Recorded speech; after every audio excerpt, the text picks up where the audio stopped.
It was just kind of like we were getting ready to leave for Philly to report on the DNC and do this thing that was pretty big. And the guy was like, he ain't long for this. Yeah. I'm going to tell him he can't and get rid of him, right. you know? Yeah. So like that happened. I also mentioned that I was like, part of it, I was like, well, I'm like getting kind of burnt out working on like these personal projects.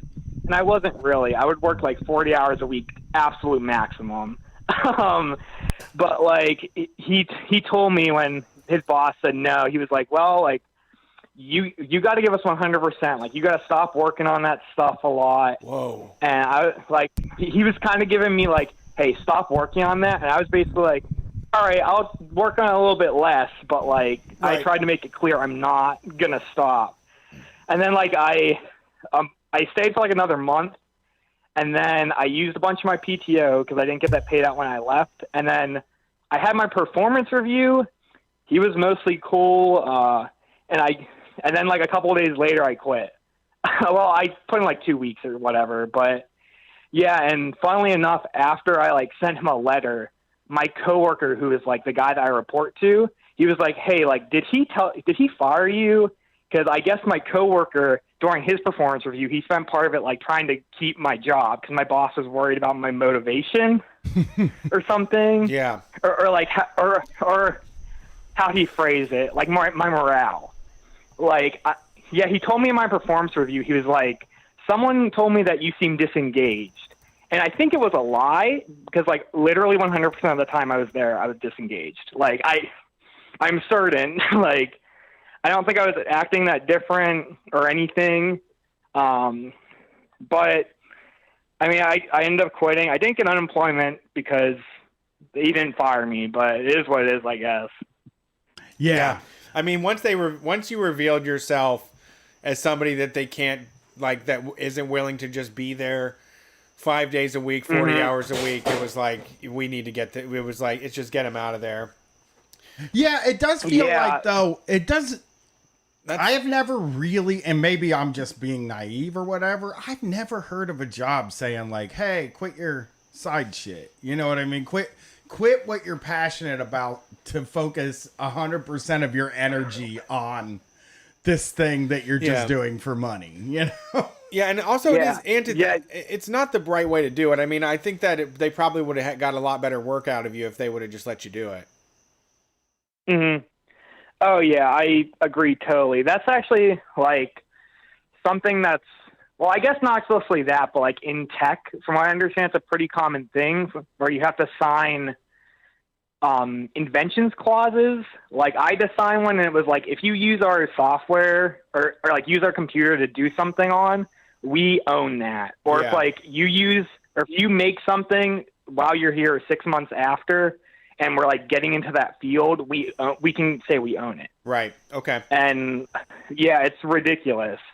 Luckily mine was like pretty lenient because they were a utility company. They weren't going to like make video games or something.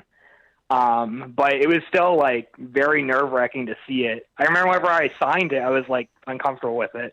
Yeah. I got to tell you my experience, and this is not cool, but whenever I work for people, I always pretend like I'm all in for the company. I lie to their faces. I make up this second personality and story of my life that revolves around what I would do if I actually cared about that place. And that's what I tell the bosses. I remember before Charlotte was born, we decided when Charlotte comes, I'm going to not work at all.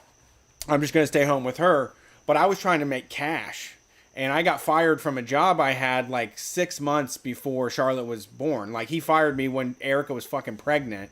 And so I found this job, and I remember probably a month before I was about to be there, they were like, I'm sitting in the office, and everybody's like, remember Jeff? And everybody's like, oh yeah, Jeff, man. That guy was here for like ever, man. And he did such a good job, and he just disappeared out of nowhere.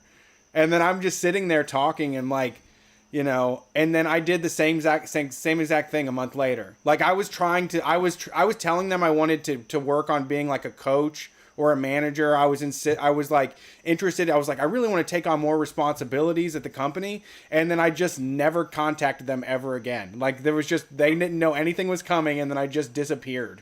They tried to call me. They tried to send letters, and I didn't answer any of it. And it was. I laid up in the middle of the night just laughing hysterically about them, the stories they made up about me, and like that they still probably say shit about me at that place. I'm the new. You're like literally a legend there. Like I bet they still talk about you. Like, hey, like I wonder what happened to him. Yeah, he was a pretty cool guy too. He had a lot going on and shit too. I don't know where he went, man. He said he said he I wanted wonder to if be he's a the manager somewhere else or something. Yeah. Yeah. I mean, I think that's one thing that like I'm like 24 right now, so I came pretty quick out of college into an office environment. Yeah. And it like every day I felt like so stifled. Like there was something like sitting on top of any personality I had. Because like I'm not gonna like go. My coworkers were all like 20 years older than me, so I was very wary about being like, hey, like you guys want to unionize or anything? Like I really love, like I'm really passionate about workers' issues and labor, and it's not something that like I'm just gonna like chat about at work or something, you know? That gets you in trouble too.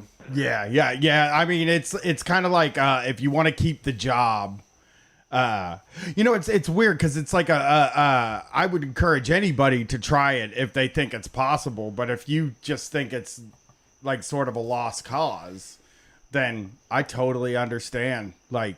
I thought about unionizing, and or trying to unionize the cable company, and when they kind of fucking told me what I was gonna have to do to get it done, I was like, these people ain't gonna, like, I'm not gonna get the people to sign on. They're just not gonna fucking do it. Yeah, they're fine with this. Yeah, and there's just nothing I can do. I gotta fucking go. Yeah, you know. Yeah, I'm the problem. Yeah. Yeah, like I worked with mostly older people who were like used to just like working more. Like I remember the one guy who was like directly above of me would like come in kind of late, stay late, and then like he'd work at like 1 or 2 a.m. And I asked him about it, and he was like, I'm up then, like why not? And it's like you have better shit you could be doing, like sleeping. Watching TV would be a move. Try out movies. Yeah. Yeah, that's a real cutthroat it was like industry. that guy was, and like that was the guy that I was like closest to because he was like the guy in charge of me, and we got along pretty well. And it was just like I just could never understand. And like I remember one time my boss, like during a team meeting, was like, I think I mentioned that a coworker was working a lot, and I was like, you should like appreciate what they're doing, maybe give them a like raise or something. Like that's what I was trying to push. And I think he said during a meeting, he was like, I don't want you guys working more than 50 hours a normal week. And then like during, like we were in like a critical period. He's like, don't work more than 60 during this period. And I turned to my coworker and I'm like, why do you even tell us that? Like he might as well just have not said anything. Like, yeah, how much more can you work? It amazed me. 72. Are you trying to go for 80 hours a week, I guess? How many hours are there in a week? Why don't I ever know this? I never know this. I thought you were giving me a look because I don't know. Like 168 or something, I think. Okay, so maybe 4 times 168. So minus 60. Okay, so what? You would sleep? You're supposed to sleep. 8 hours a night, which nobody does. But so that is what? That's 56. Yep. Right. 56 minus 56. That leaves you with 52 hours not working and not sleeping. It's great. You can get another job. You can get a whole other full-time job in there. You can work 40 more hours and have 12 for the weekend. You can go to a concert and dinner. 12 hours. You're done, though. But 2 of those days are the weekend. So we can take 16. You got to work the weekend, yeah. Yeah. Well, no. 7 days a week, you got to work. Yeah, okay. I wouldn't want to do that. You want to do, you want to do 5 16s? It would be 5 16s. 5 16s. 5 16s. But you would get it in and you would get the work done that you need to get done. Twice the amount of work done. You would have 8 hours to sleep. So that would be... So it's like you sleep at the office. Yeah. There's no commute. You just sleep at the office now. Yeah. You buy an apartment nearby. You're going to be making so much extra money. Hey, I want you to practice self-care by only working 75 hours. Yeah, please. You know? Gang. We're all passionate about this. It's our life. But 65 hours is not healthy. Do 59. Keep it at 59. I know we're busy, and I know you want to make it through this project, but we will get there with 5/16. Yeah. Okay.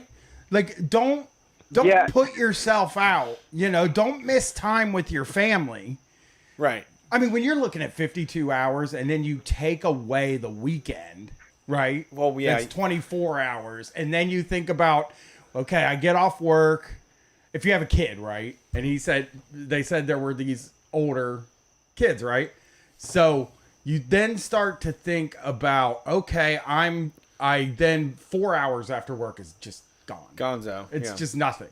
8 o'clock is when you get to go. You're really looking at like 1 hour of leisure time a night where you're just doing whatever you want. Where it's just like I can fucking go off. You know, like I maybe smoke a little joint and fucking hang out. You know, and then go to bed. Get right to bed. I'm gonna hit this joint and go right to bed because I am up too late. I'm gonna watch one episode of The Office and go to bed. Yep. It just like amazes me, these people. Like, my boss was like, well, like when I was your age, I thought I wouldn't be here 25 years later. And I was basically like, yeah, like I'm 20 at the time. I was like 23. I'm like, I'm 23. Like I was trying to say, like, I'm not going to be here forever, but I wasn't trying to explicitly say I'm going to leave. Yeah. Because that's bad, obviously. But my boss was like, well, like, you never know. And I was like, no, I think I know. Like, I'm not going to be here forever. That's bad management. I mean, if you're in charge of people right now and you don't understand that the only way you get ahead is jumping careers every 3 to 5 years, especially in software. I mean, my wife did it all around the country and built her income up to a much higher level than if she would have just kept the furniture job she had out of college. She would still be making 3% a year. She would barely be covering fucking interest on those raises. Yeah, I mean, you have to switch jobs to like increase income, basically, to advance it all. Like, right before I quit, I got a small pay raise that was like 2.25% of my salary or something. God. It like wasn't even inflation. And my boss was like, headquarters wasn't where I worked, so he was super hands off. He had no idea what I did every day. Like he'd be like, "Oh, you're just like doing your job description," and like, "No, I'm doing tons of other stuff." Like he had no clue what I was doing on the day to day, and it was just like, really, why is this guy deciding how much I make? Yeah, you know? That's true. That's absolutely right. And but the thing is like he's in charge of just getting the work done and using the people. I don't think that. I mean, that's just really poor management. If you don't know what the people that are working for you, what they eventually want to do and where they see themselves, like that's how you end up the authoritarian asshole that fires people for dreaming. Like if someone's a really good programmer and they're working for you and you know that it's a temporary thing, but you are thankful that you have them while they work for you, it will make your office run a lot smoother when people can openly say like what their goals are. There's no reason to fucking shut that down and force everyone to be lifers, especially a 23-year-old. So stupid. Yeah. Like I made it pretty clear when I left what I was going to do. I was like, I'm going to go work on, like, I'm going to learn stuff, work on personal projects. And like, I even sent out an email to some people that, like, I literally sent out an email to like coworkers I was like kind of pals with. And I was like, yeah, like basically they didn't allow me to cut my time. And I explicitly said it, and I actually titled the email "I'm outie," and I put it temporarily, and I was like, I should change that, and I forgot. And my boss gives me a call like 10 minutes later, and he's like, "Hey, this like I'm outie thing," and he was like, "Hey, like we still have a good relationship. Like you aren't just gonna leave. Like we're partying on good terms." Like it was so weird. And he was like, just don't, just at your next job, you don't want to say upper management didn't let you do this, you know, like that looks bad. Sure. I was like, okay, like I'm here for another 2 weeks. Like, okay, I appreciate it. And I mean, I guess I knew that, but it's like, I don't really care that much. Well, I mean, it is kind of good advice though. I don't know what. Yeah. It's like, don't treat me like, it's also a way for them also to, I don't know. It just seems like a stupid way for that guy to negate his bad feelings about it. To say like, hey, if you want to know, we totally squeezed you from up above, but don't mention that to other people. They're going to think it looks bad on you. Yeah. It doesn't look bad on us. It looks bad on you. Remember, everything we did looks bad on you, so don't fucking bring it up to anybody else in the industry. Yeah, it was just kind of ridiculous. Like, I thought my boss was like pretty good as far as bosses go, but the more distance I've had from him, like I've thought about it, I'm like, well, maybe he like wasn't as good as I thought. No, but, that's what I think most bosses are bad. So they all are, but the best ones just seem like suckers, or seem like they let you think that you're smarter than them. They let you think that you're doing your own thing, but they are just like completely counterpunching everything you do in ways that you don't understand. Yeah. By just I definitely agree with that. There was like so much weird stuff happening with how the organization was structured. They like wanted us to redo a lot of the work that we already did. I definitely agree with that assessment. It was just, it was just fucking weird. Thanks for calling. I appreciate the story, Sweaty. You were an absolute sweetie, no problem. Sweetie as well. So, great call. Well, yeah. Can I plug my Twitter? Of course. Yeah, my Twitter handle is @BladeKiss. If anyone like knows anyone who like works in an indie game place or something and needs like a programmer or something, hit me up. All right, Blade Kiss. Yeah, that's a cool name. We should have called this podcast Blade Kiss. Why didn't we think of that? Yeah, I mean, it's a sick name. Yeah, it is. You're cool. not nervous at all, Sweaty. I've loosened up a little bit. I've dried out. Good. Well, thanks for calling in. We really appreciate it. Have a good one. You too. Bye. Peace. All right, let's get one more call. I think we've got a ringer on the line. Thanks for calling Street Fight. Who are we talking to tonight? Hello? Oh, no. They hung it up immediately.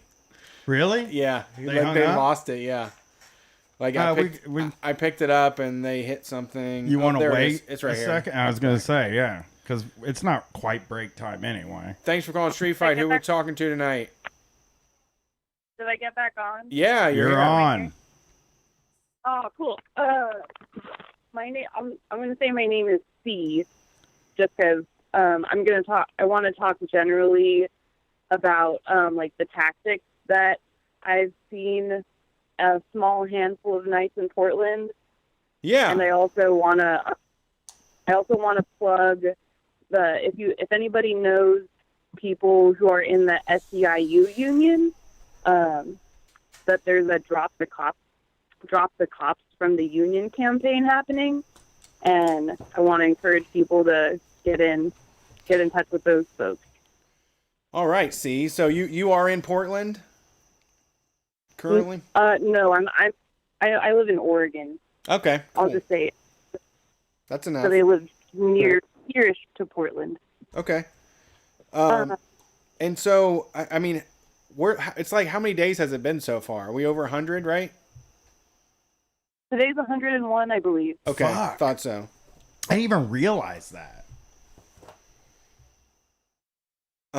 So I mean, there's been lots of reporting. There's been escalations in violence, obviously, and other circumstances. So I put the call out there earlier this week on our Patreon and some of our social media, just asking for anybody. I mean, Street Fight is about people on the street and what they're seeing. If you want the big news reporting, that's what you can get. But I'd like to hear what your take on all of it is. I've just seen a lot of mutual aid and a lot of like people helping each other out of potentially bad situations. Like, I've seen people who were debilitated from tear gas, get swooped up by a comrade to get them to safety. It seems like there's a lot of skill sharing going on, which I love to see. People sharing resources. I've seen some people handing out zines, which I think like this time to educate and radicalize more people is really important. Yeah. Is it? And I mean, who's leading the charge on this? Is it disparate groups that are all setting things up like protests, or does everybody just know, Is there like what's the central point that people go to every night to protest? It seems like it's pretty mobile. It seems like there's some key parts that actions sort of centralize around, and then I mean also a lot of it is just like, at least recently, is just people getting pushed down side streets by getting kettled by the cops, you know. So it's very fluid for sure. But as far as like people, I mean, there's people with bowls, like blow, you know, speakers and stuff. It seems like if you can make a lot of noise, that's a good tactic. And yeah, I mean, I don't think anybody's able to like really identify. Like, I don't think that we need leaders. I don't want to see leaders. So I don't know what to say about that exactly. No, I understand that, but that's the is that the vibe in the crowd is just general disruption and until things are different. I think that's generally the tactic. Sort of is like, yeah, disruption and I mean, going to places of power as also a general tactic seems to be the trend. I'm really inspired by seeing people get out, and then somebody else made a comment, is like, what we're seeing out in the streets is actually only a fraction of like the community building that's going on off of the street. That's true. That's what I mean, the George Floyd protests in Columbus were a moment of like escalation higher than I've ever seen. But at the same time, it created this like intense pressure where all of these groups all of a sudden got together. There's like mass communication, like everybody, like as the pressure rose, everyone stepped up and created bigger networks and more organized things. Now, we are not on the level of Portland here in Columbus, but there is regular protests, and they are doing them all month long. I'll get you the information at the end. But we don't have the sustained protest the way that Portland has made the news, especially with like the soccer moms and the leaf blower dads and all that stuff. It's really it's been in and out of the news for so long now, and like you said, people don't realize that it has been 100 days. Yeah, the creativity is really inspiring. Like, people are literally... Oh, and I also want to say, the left has just so many chants. Like, the left has been chanting and marching for so long that we've, like, built up an arsenal of chants and techniques and just, like, general creativity for mobilizing in the streets in some way that it's very impressive. Yeah, I mean, that's what I thought was... we've been around the country going to protests and things, and Occupy was kind of the beginning of the show, really. And since then, everybody's leveled up what can be accomplished. And, with Venmo and Cash App and GoFundMe, these people that, like you said, the people that aren't in the streets are able to send $50, $5, $100 to somebody that is on the front lines and got hit by a wooden bullet, or to someone that's been targeted by the police. Like, we have a network of dark money that's generated from us. It's not like there's no insidious bastard behind the money. We're just all able to take all of our $5 and turn them into something productive. Yeah. So yeah, I'd say that's generally my report back from what I've seen on the streets there. Well, that's good. Glad to hear.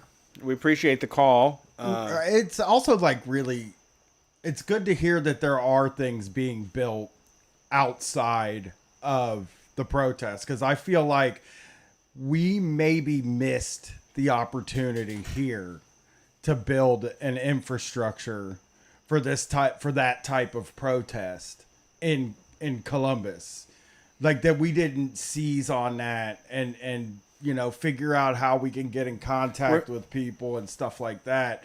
And it's like sort of, there are still people protesting here. Yes. But it's a few people now. It's not it's in the hundreds. Same amount of people that were there on those first days. Yeah. I mean, they're doing some very impressive stuff. They're taking over the streets. They have these shields. Right now they are marching for Julius Tate Jr. They're happening every single day until September 17th. So if you're in Columbus, check that stuff out. You can do the hashtag Julius Tate Jr. or Justice for Julius to find more info. But I do think that the Columbus, it might be later in the game, but the people are positioning themselves to respond to this, and there will be leaders and people that get things done. Not leaders, but just project managers is what you need to get make a lot of this stuff happen. I've seen people getting donations for body armor, for the shields, for all kinds of creative ideas that really show, the police are not able to handle a lot of the wildcat tactics, of a group of protesters. They really fumble if we put the pressure on them. But thanks for the call. I appreciate it. Yeah. Thank you for calling in. I'm glad. I feel very encouraged hearing from you. That's what I'm about. Also, right. Drop the cops from the union. Any SEIU union members out there, get in contact with those folks. We're getting rid of these cops. Yeah. All right. Sounds awesome. Go for it. Thank you. Thank you. Thanks, fighters. All right. Break time? Yeah, break time. Ready to go? I think it's time. It's this about one, that time. You said you knew this band when I said the name. I have listened to them a couple of times, but not I'm not super familiar. Yeah. But this is that new metal. Really dope stuff. Like that. I don't know. I think it was. I loved it immediately, and I thought it was a good homage to the old school. This is Omerta. You can find them at ihateomerta.bandcamp.com. Oh, that is such a new metal. Yep. Even. Yep. Yeah. Smarterino. This is Hyperviolence from Omerta. Enjoy. It's the shit. They're out of Houston, Texas.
That there's fucking art. Fuck wall painting, fuck pastel, watercolor. Now that fucking art, what I'm fucking doing.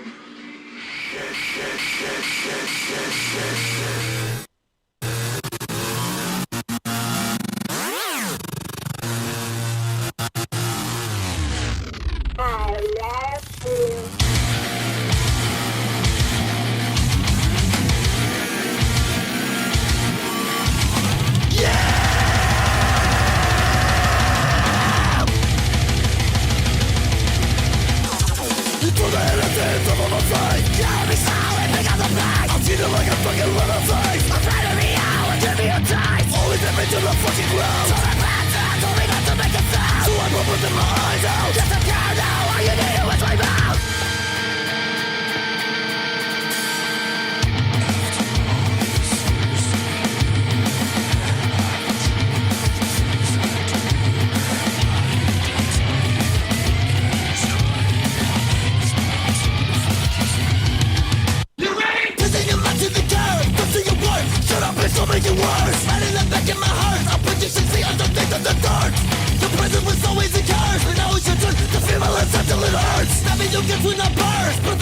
much, spilling my heart on your shirts. I love you so fucking much, that they wake up and think of your blood. I love you so fucking much, that they wake up and think of your blood. I love you so fucking much, that they wake up and think of your blood. I love you so fucking much, that they wake up and think of your blood. Fuck.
Yesterday, for the first time, to my memory, I wrote a poem. And I'd like you to hear it. If you don't mind, that is.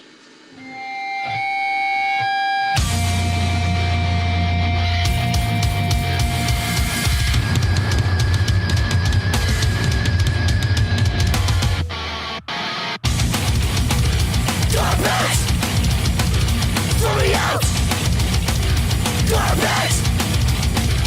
Throw me out! You hate me, bitch, I hate me too. Tell me what the fuck am I supposed to do? I'm gonna fucking come and see my brains to lose. I bet you know I got shit to lose. I bet you know I got shit to lose. I bet you know I got shit to lose. I bet you know I got shit to lose. I bet you know I got shit to lose. I've looked into this game so many times and asked it why. Why does one cry? Is it cause I can hide? I'm sorry, father, I get up and I just want to die. Should I fucking lie? Or am I justified?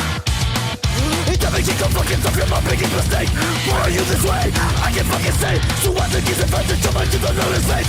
You can't write the song when you did not create. There's garbage in my face. It explodes into a garbage in my brain. When it kills me, throw me out. Let me feel a rolling drown. Garbage till I swallow me.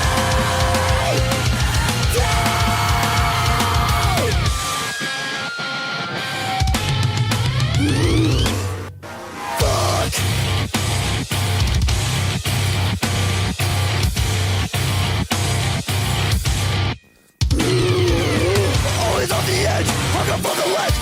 diamonds in the ground and bring the paper red.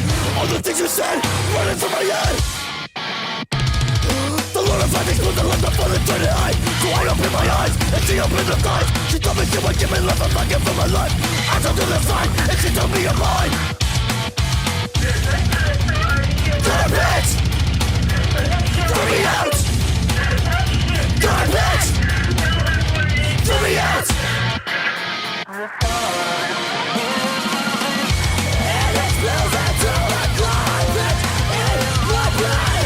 When it kills me, throw me out. Let me feel the rolling ground. Garbage till it swallows me down. This garbage in my veins, and it spills onto the garbage. I didn't know what to do. I know. Oh my God. Like it was letting go so bad. But I couldn't hold on. Because I need to die more than anything else. I just want to die.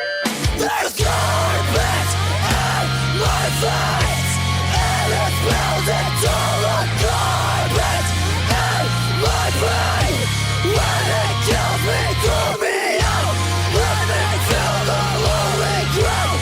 Garbage till it swallows me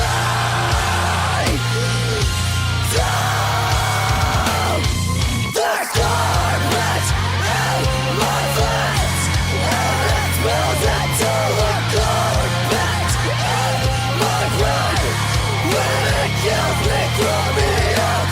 Let me feel the rolling ground. Garbage till it swallows me down. Woo! That was some hotness. Damn, that is a good ass fucking album. They did not send that to us. I wish they would have sent that. I wish that was a Street Fighters band, but that is not. They're Omerta. You can find them at ihateomerta.bandcamp.com. Omerta, I believe, is the Sacred Code of Silence in the Mafia, if I remember correctly, because I looked up the Lamb of God song, which is also like a top 10 song of all time, for sure. But I hope you enjoyed that. I loved it. They do the old stuff in the best way. There's some like wiki. There's some metalcore. I've been listening to like Darkest Hour and Kill Switch and Avenged Sevenfold, all of that shit to get ready for the metal Patreon show. But I love the shit out of Omerta, and this is a moment where I just want to know where I can go see them. Like, I'd drive to Pittsburgh or West Virginia to go see it, but not this year. And that's why I'm learning patience in the year of 2020 and COVID. I'm sharpening my stone for patience and delayed gratification. Thank you for joining the stream. We are Street Fight Radio. We got some calls. We're going to answer them. You ready to do it, Brian? I am. All right. Wait. The person that was supposed to call already called. Okay. That's nice. Thanks for calling Street Fight. Who are we talking to tonight? Hey, I'm in Michigan. What's up? How's Michigan going? Right on, guys. How you doing? We're pretty good. How are you?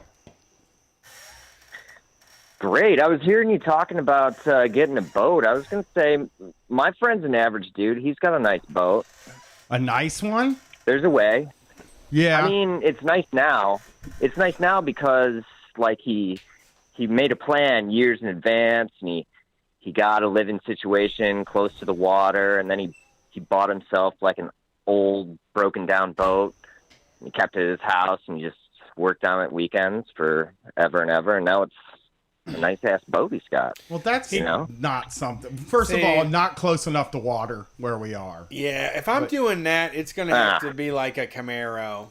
If I'm gonna, or like actually a Volkswagen Corrado. A bitchin' Camaro? No, the Volkswagen Corrado is the one I want. That's what I would build in my garage on the weekend. Yeah, I mean it would be cool. I'm not opposed to it. But I you're right. just, I think renting, yeah. man. Like, here's I the was just thing. saying, you guys sounded, I don't know, you sounded like you wanted a boat. We I do. do. I telling you want an one. avenue to a boat. But I'm into renting them. It's like also when people are like, oh, why would you ride your bike? What are you going to do when you have to move stuff? And it's like, well, I'm not going to pay for gas. I'm not going to pay for car insurance. And then anytime I need to move stuff, I'm going to pay $19.95 from U-Haul to rent a truck. You know, like that's the same with the boat. No, It's I like, hate cycling. Cycling's the worst. Right, but like if I'm gonna do boating, I probably, I mean, I buy a Nintendo Switch, and in a month later, I'm like, I don't know, it doesn't do very much. So That's me. I mean, a boat is just like a $30,000 version. It's like a whole fucking car version of that, and I would rather just Yeah, rent no, from you have to somebody. love the sea. And You no- have to and love you're the right. sailing life. You're right. You You're have to right. be like Popeye. My life, my love, and the lady is the sea. You know, do Yes. do do do do. You know that song? Yeah, one of the best. I mean, I might not That like sweet boats Virginia that breeze. much. I'm not a I don't love the sea. I don't Yeah. have like a big love of the sea. Well, I then you just, like, shouldn't have a. Yeah, you shouldn't have a boat. Yeah. You just need to go down to the pizza place and make friends with people that have boats and get invited onto them, and then Right, they'll right. Yeah, see that's, what kind of that's better. crimes, Yeah. peruse the crimes that they're committing guys- on their boat, and then decide if you want to keep going back. I'm getting a fucking cigarette You guys- boat. That's what I want. I Are want you to go guys? fast. You guys are COVID. You guys are COVID free, right? Yes. What do you mean? Yes, Well, I COVID hope. free. Did you get tested, or are you doing good? No, we just We kind might- of keep it tight. We might be asymptomatic, but I'm also I'm a little more extreme than other people. But I mean, you're healthy. You're feeling good, right? Yeah, basically. Do you ever get? I don't know. What I'm feeling like, guys, is I'm in a pretty rural area, and I have thriver's guilt. Do you know what I mean? Oh yeah, I've seen people say that people Yeah, that I are have doing that. well under it, but we're not doing. I mean, we're. Yes, we are. are Well, where I'm 40 just million in this, people, like, I'm how in many this millions of- economic wasteland where I was making shit wages and just wondering how I was going to make ends meet, and then everything closed down, and my income went up because like the unemployment standard suddenly just blasted my earning potential in this area out of the fucking water. You know what I mean? Yeah. Oh, yeah. No, Incredible. I mean, yes, I think I'm probably doing better. I'm doing better than the people that are like unemployed. Millions of people And getting stuff. evicted. Millions of people Yes. losing their jobs. Doing Millions, better than them.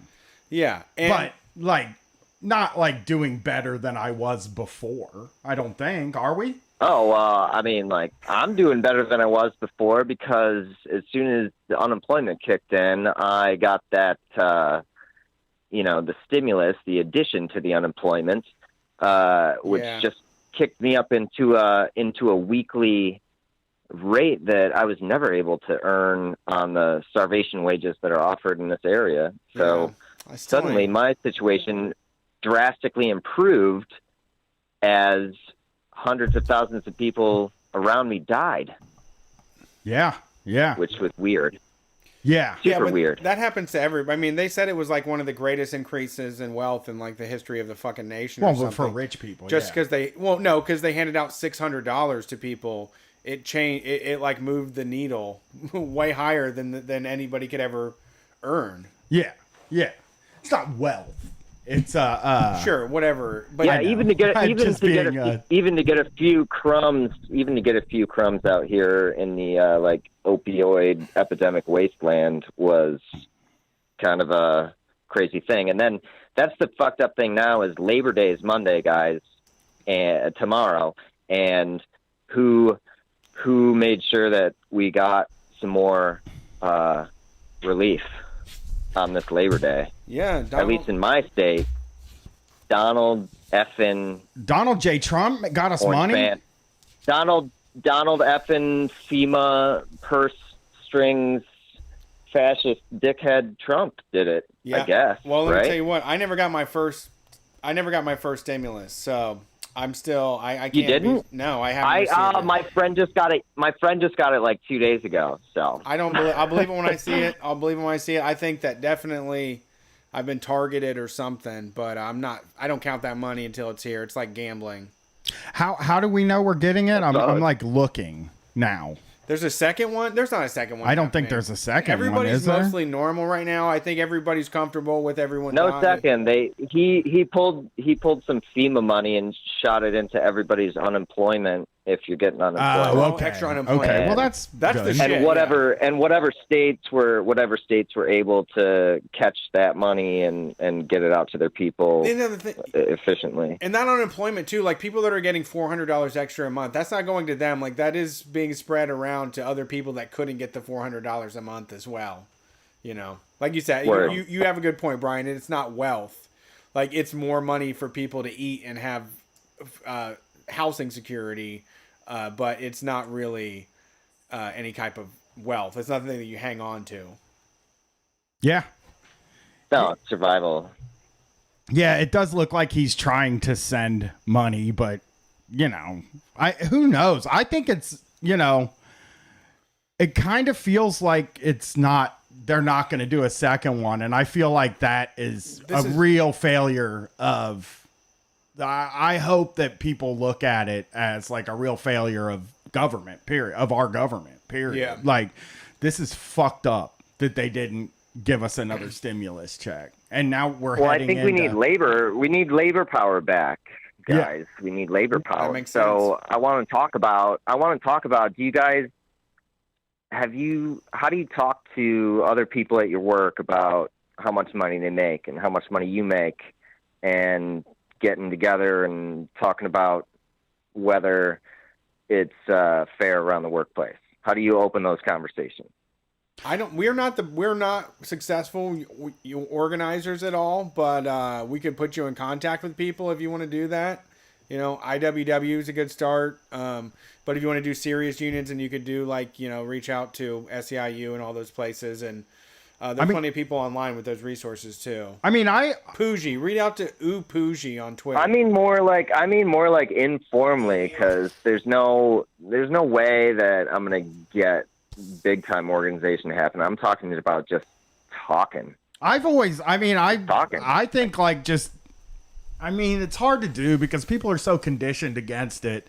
But I've found that if you tell people what you make, they're more open to telling you what they make. You know, it's kind of, that's how that exchange happens. Is you're Boy, like, I don't know. hey. I've tried that plenty of times, and people just look like I'm an alien or an asshole when I say how much I make, and like they're just like, oh, you shouldn't have said that. I don't know what you're on about. Yeah. I mean, I had people do it. And like I know that I've probably told this story before, but I told a guy what I made, and he didn't tell me what he made, but he went and got himself a raise based on me telling him what I made, you know? And like, cause he was good. Like, what happened was Good. I was at a position below him, you know, because I just never moved up in the company. They were like, hey, why don't you apply for this promotion? And I just didn't do it ever because I didn't want to. Right. And this guy had gotten the promotion and was in the position above me at this time. And he told me how he said something like, I'm doing okay. I got a little raise. And I was like, I make $16.50 an hour. And he was like, what? And I said it again. And then he was like, I'm going to go talk to my boss. And he came up to me a couple days later and he's like, I got a nice little raise out of this. I think he was making $12 an hour. Oh my God. I was making $4 an hour more than him in a position beneath him with like less skills, literally less. I had less skills, but I had been there longer than him. Sure. You know, like I had more time. Right. But like, that's still not right. You know, he should make more than me no matter what. Right. So, I mean, it's always. I don't know if it's not right. I mean, it depends on your situation and what you need and how long there's loyalty and seniority and skill, and there's a lot of factors to consider. But open communication, is the first step. I don't. Yeah. I don't know why it can't be easier to talk about. 'Cause it's shit like that in the workplace. It's Bothers conditioning. me. We've all been conditioned not to talk about our money situation. That's why I think there's a How lot do of we uncondition? I don't How do know. we deprogram that shit, guys? That's- Come on. I mean, that's sort of what we You talk to do. people. You talk to us every day, and we try to open these things up. Like, I don't know. What can you do? Yeah, I mean, I don't have like I don't- I don't mean, think it's possible. I don't it is know. it is With your decades. show. Well, that's With what we do. Your show. What? Yeah. That's what we All right, try so to let's talk, do. guys. We try to get people to talk All right, about what so they make. I make $15 an hour cash running around with a weed whipper, and I'm pulling some state funds from an old job that I used to do in a warehouse. I think I got about $13 or $14 an hour for that. And I'm wicked fast on like a keyboard. I got skills and shit, but that's not the important part. It's just what are you doing? What are you making? So what about you guys? What do you make? What do we make? Yeah. Well, I mean, $3,500 a month, $3,500 a month. I fuck no idea. I get paid by the month. Yeah, we get paid by the month. Like we get our paycheck off of Patreon, and we get $3,500 each a month. And then So you're working a Patreon and like doing a bunch of shows and promotion, and people support you, and you get like $3,500 a month to split between the two of you, or No, each of you. that's each what of we us. take home each. Cool. And then I make a little more for And I like- other And the stuff. tax bill, Yeah, that's cool without to taxes that we run a household, and and pay your bills, and like Well, one of the bills get that your comes car with to that work is and back and all that. $6,000 tax bill is what we both yeah, owe this year. we do owe a bunch of money in taxes, though. Still. Oh yeah, because you're independent. Yeah, we're business. self-employed. Right. We owe there's a self-employment tax. It's a bunch of shit. Yeah, so you're just making your life work. I get it. That's I get it. Best as we can. I just think we got to break down these barriers, man, and just like put numbers out there and just be totally transparent. Say like, I'm making this, I'm doing this, and just see where everybody's at. And then the more communication we all have, guys, the better it'll all go for all of us down here in the gutter. You know. I mean, that's why we don't hide the Patreon money. That's why people know what this business brings in every month. You can just go to Patreon and look and see basically what this business brings in but every month. They think we split that though, and They always that's do. half the Patreon is what we're Yeah, we take half the Patreon. Like we split 25% each. That's how the Patreon, and then the rest of it goes back into running a business, which is expensive. It turns out the more you make, the more expensive the business becomes. Yeah, I mean, I was just laying it out there too. Like my situation, I work in slave in a warehouse for $12, $13 an hour. My wife does some part time in a restaurant. We get a little kickback from the government on those stimuluses for the one kid we got, and we just make a life work. Just think everybody should talk a little more about where their money's coming in and going out, and how we all make it work. Just communicate, Yeah. I think it'll help everybody. I mean, that's always been sort of what we try to do on here. We try to be as open about like our financial situation and stuff like that on the show. I think, we let people know what's going on. Obviously, you can't do a show every week where you just say, this is how much I make and this is how much I pay. But like, this is also how you make peanuts like this and get a boat if you want to. Not happening. I'm not getting a boat. You could squeeze a boat off. I know, because you don't love the sea. Right. You don't love You don't want it enough. That's probably true. You need a bitchin' Camaro. That's Brett. I want a truck. I want a large truck. I had a Camaro. My first car was a Camaro when I was 16. I loved it. Yeah. Rear-wheel Was drive. it bitchin' Camaro? I ran over my neighbors. Yeah, that's my jam. Bitchin' Camaro. I like that song growing up. Well, everybody did. Thanks for calling. We appreciate it. All right, guys. We got more people that's to go. mostly what I was calling to talk about. Thanks, guys. Sweet. Thank you. Well, now everybody knows how much I make. I know. I'm embarrassed. I'm embarrassed too. I feel like everybody assumed I was way richer than I am. I think they always do. I think they do think that we each bring home $7,000 yeah. a month, and we're just doing great. But no, we have like a lot of employees, and we have like just a business. I don't know why, but business just means money just flies up into the air. Yeah. It's like It's pretty there's wild no to money. see. Yeah. It's wild to see. Yeah. And that tax bill is going to really rip me a new asshole. Yeah. I'm not even sure how I'm going to do it yet. More payments. Oh, Money, yeah. more Payment problems. plan. I heard about, payment plan is where it's at. We're looking at a payment plan. All right, let's jump on the phone with a guest caller here. Thanks for calling Street Fight. Who are we talking to tonight? Hi, my name's Elaine. I go by 45th Absurdist on Twitter. Hey, what's going on? How are you? I'm doing fine this evening. How are you? Okay. We're a doing little good. stoned.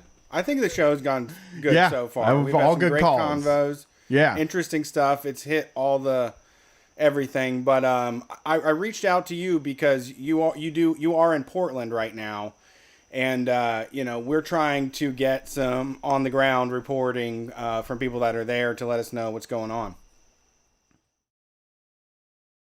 Yeah, I've been in Portland reporting since, I think, May 29th. I've been reporting about 3 to 5 nights a week. So what does that entail? Along with the other folks in our group. Right. What does reporting entail for you?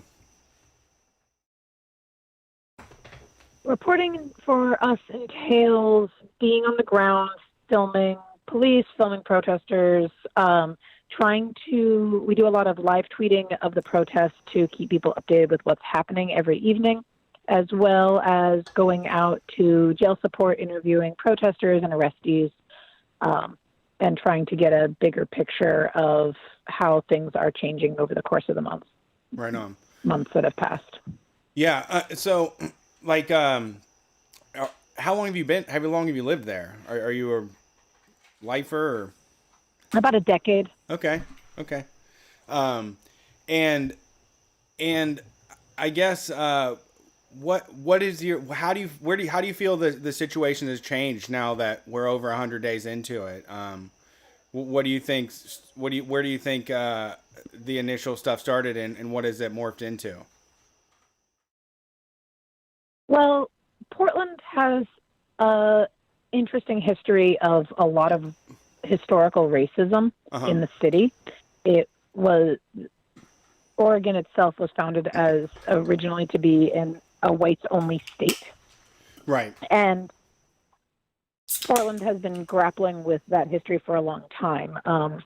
Compared to other major cities that are having these protests happen in them, it's a very white city with a much smaller population of people of color in general. But because of that, it has some very entrenched racism, not to mention an incredibly powerful police association that has a very long history of racism and brutality against people of color, as well as being cited by even a investigation by the Department of Justice a few years back because of the police habit of shooting people in mental health crises. Yep. And they also have historically, there was a huge white supremacist problem in Portland in the 90s with neo-Nazis and racists. And a lot of that is also has a lot of deep ties to the police department with, a officer named Mark Kruger that was erecting Nazi memorials on public land. Come on. Who didn't get fired, the person who reported him ended up being drummed out of the police force. So people's issues with the police department are very deep, and the police department and its incredibly strong police union has been very resistant to any changes over decades. And so I think that as this protest started in support and solidarity with George Floyd to begin with, it really struck a nerve with marginalized communities and people who have issues with the entrenched racism and brutality that the Portland Police Department has had for decades and decades and decades. As things have changed, there's been a really interesting turn with the mayor, who is also the police commissioner, very deliberately siding with the Downtown Business Association, which has blamed all of their COVID losses specifically on the George Floyd protest, even though that was completely disproven and they had claimed those losses due to COVID previously. Yeah. And been incredibly resistant to making any changes, including other people on the city council trying to get him to hand off the police department that he's the commissioner of, because he hasn't done anything to rein them in any way, shape, or form, or and people pushing for some substantial budget cuts, and those really not being met. But I do think that the protests have had a lot of different waves, being first off solidarity and really bringing up the entrenched issues that the PPP had. And then when the feds came in, I think the month of July was really dedicated to people being very upset at federal law enforcement taking over some of the police roles in the city. And now as we are in August, a lot of the focus had returned back to the Portland Police Bureau, but now is dealing with the collaboration between our governor and the federal administration deputizing some of the state troopers as federal officers, and now doing kind of a weird backdoor federal enforcement as well. And that's been something that's changed in the last few weeks. Yeah, that sounds like a lot. And so on the ground, are there like permanent setups being erected? Or do people have like a long-term plan out of this, or are you saying what are there groups that are coming together to, keep the pressure on them, or is it just it's the will of the people, I guess, and, like they just want to keep it going? A lot of people want to keep it going.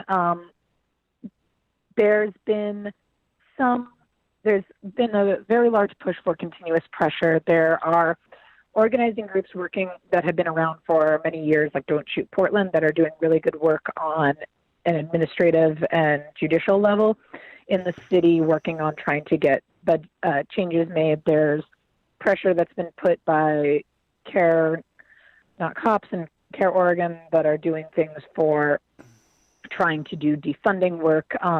In terms of protests, there's existing groups that have stepped up, but a lot of it is really grassroots organizing. Newer groups that have stepped up, there was Rose City Justice. Now there's the Portland Black Youth Movement that are doing a lot of continuous protests and regular weekly and daily action as well. But a lot of it is just really on Indigenous organizing rising up from the city and people working together to keep pressure on.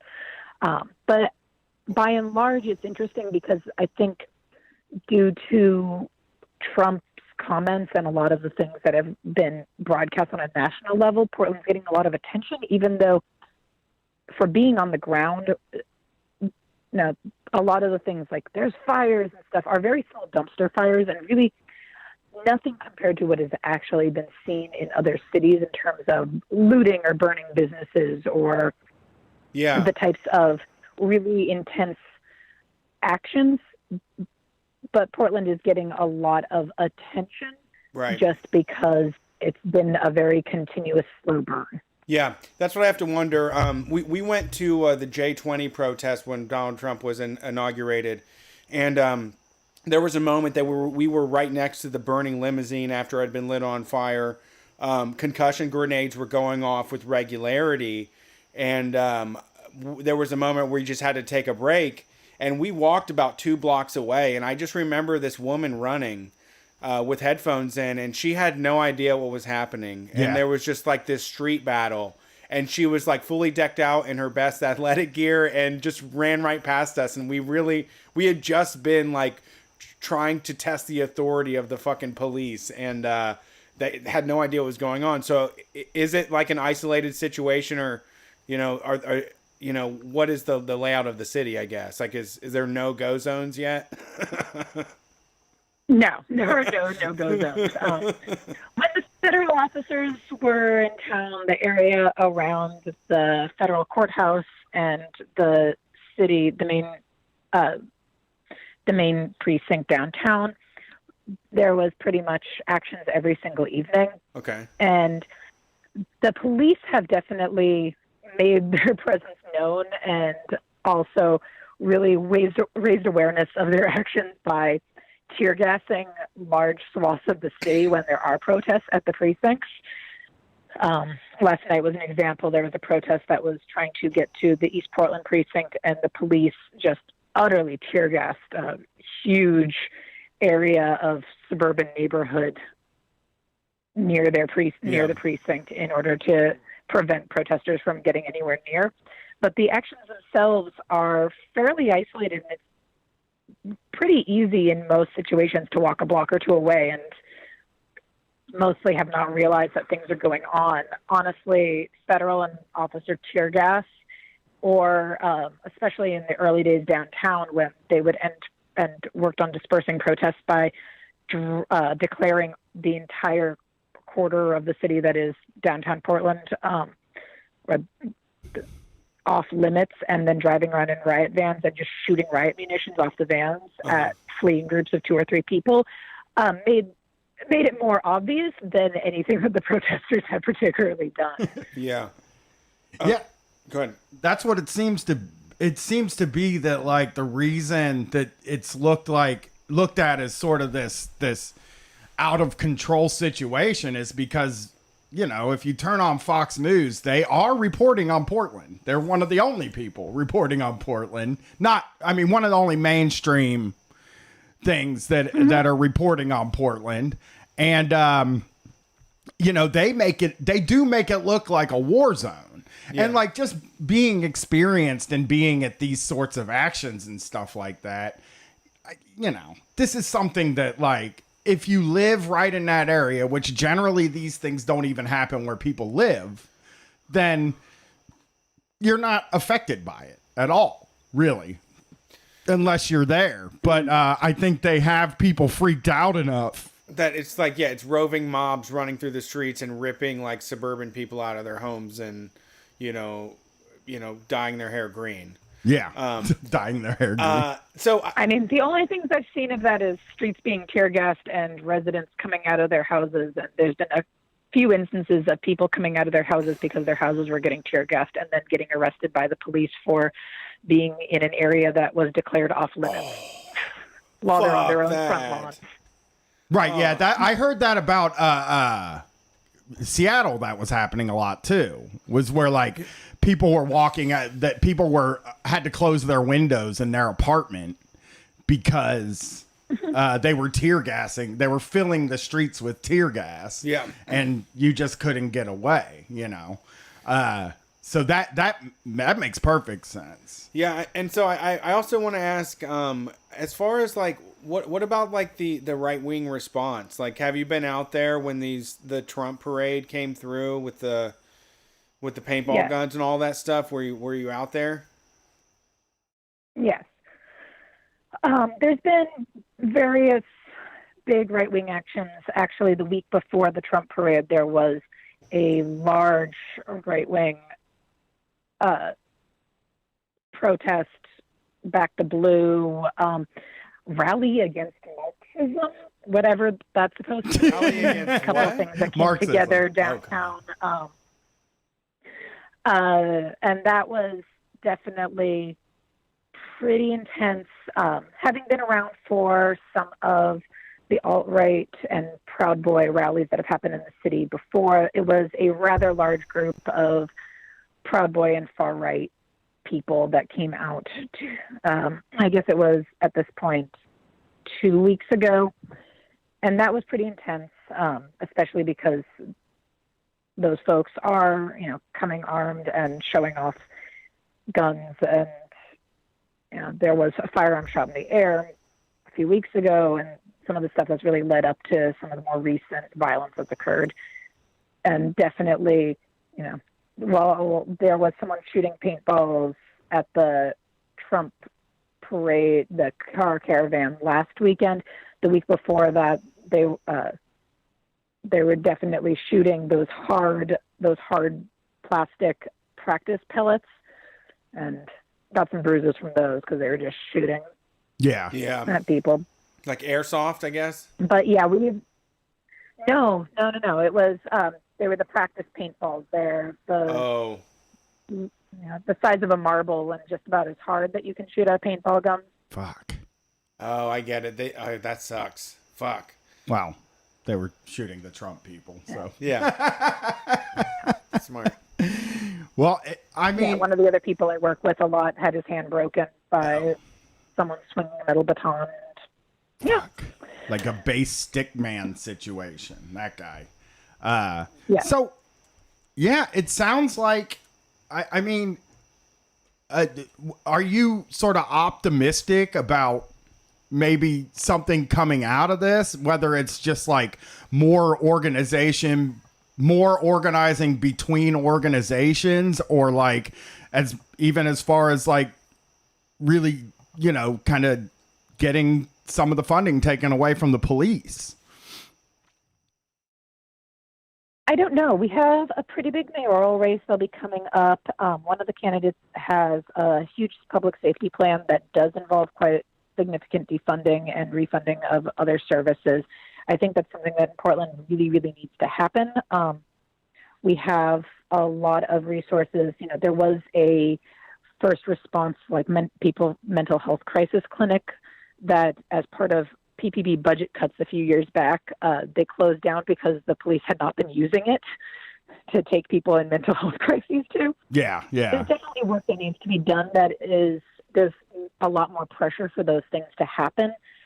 And I think that when the mayoral race happens in November, that could be a really big game changer for some of those, because of really blatantly illegal actions that have been happening by the police bureau during these nightly actions. I think it's raising awareness of a lot of the things that they're doing that are illegal, and also going to be bringing them, honestly, quite a few lawsuits. Both the reason that now there's a lot of various TROs in place for not arresting legal observers and press, but also the way that they've been assaulting people that has been documented by those of us that are on the ground, which I think is a lot of the most important work that the press that is local and been on the streets is doing, is filming these really brutal arrests and these pretty intense abuses of power to bring that as notice, and also providing the document evidence when people are bringing these lawsuits, because the police are, during arrests, punching people in the head and breaking their nose and smashing their faces into the pavement and doing these things that are not necessary and are incredibly illegal, as well as large amounts of mass arrests and charges of people that are following police instructions and dispersing and given directions.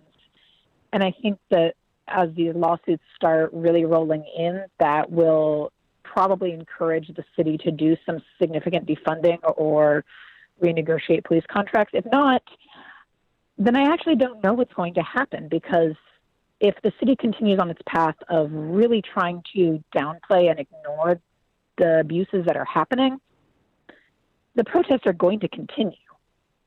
And the fact that they've gone on now for 100 days, and last night the march started with probably about 1,000 people, and that they're still pulling these types of numbers is, on a regular night, it's probably around between 150 to 300 people, but that's happening on a Monday night, on a Tuesday night. Yeah, it's incredible. And I don't see the idea that they're going to die down without some significant concessions and repercussions for the violence that's been happening to citizens in the city. I mean, it's also happening at a time where, like, if this was any other year, me and Brett would have probably flown out there a few times and spent some days there. It's happening at a time where, like, people can't really travel to gather at a place like this, you know, and it can't be covered. And I think it's very impressive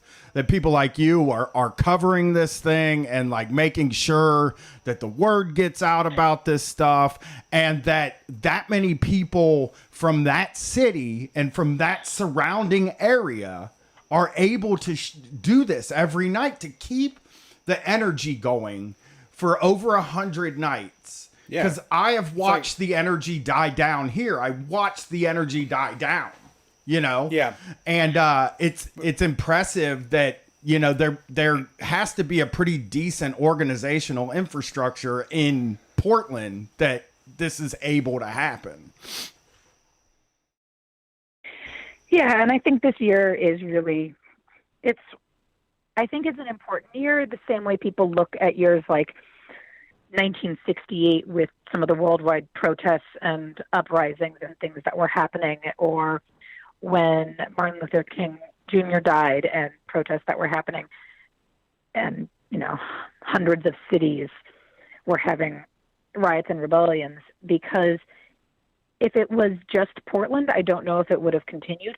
But the fact is that it's not Portland. It's anger that never went away after Ferguson because things weren't done. It just got swept under the news. It's anger when the shooting in Kenosha happened. It's anger when then afterwards protesters were being shot in the streets. It's the anger.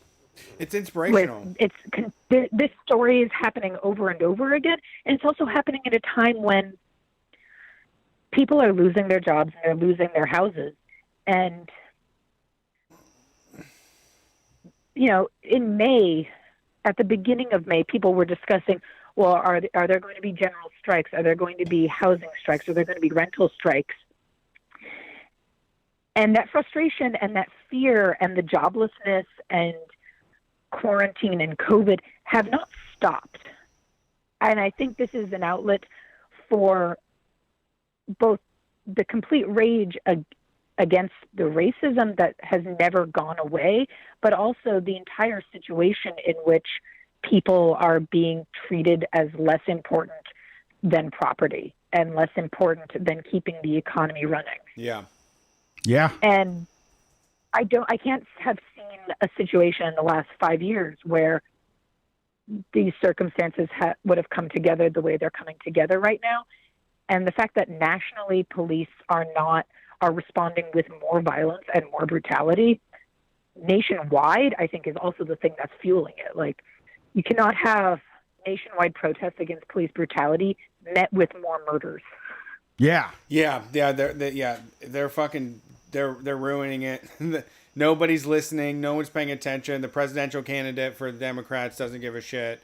And I think that you're right. It's a candle like burning in the night that for all of us is something to look to as like this sustained disruption of the world until things change. I mean, it is, you know, Brian and I, like, we don't try to do a heavy-handed or like really woke show, but, you know, like, we are related to the racists, you know, the same way that Oregon has to deal with like all the relatives and all the fucking white people that live there and that are doing this racist shit. Like, this is a project that is on our backs, and it makes sense that an area that was created for that purpose is the first one that has to go full fucking disruption, you know, until things are different, because you know, what they're offering for the vote is not anything that is going to help this problem. So it's up to us to focus on the things that we want to get done, you know, and there's so many ways in this moment in time to get involved with pointing the world in the direction that we want to see. Yep. Well, thank you for calling in. That was good. It was great. We really were like, for 2 weeks, for 2 or 3 weeks, we were like, people from Portland will call in, but it's like, they are like busy doing protesting. Yeah. And me and Brett don't ever think about the fact that it's 3 hours earlier there either. Yeah. So it's like, I try to nail people down too that were like on the ground, but they're like, nobody can know where I'm calling from, and I'm going to like hide my number and all of this. So it was great to have you.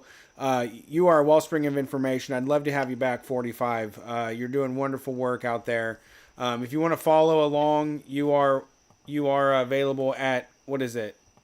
45 45th Absurdist. 45th Twitter. Absurdist. Yeah. Yeah. Well, Yeah, it is not just myself. There's a couple of us that are working on that project and trying to do some reporting. We're on Twitter and Instagram and Medium.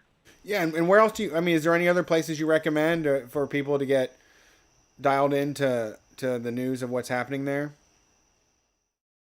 There's a lot of really fantastic people on the ground.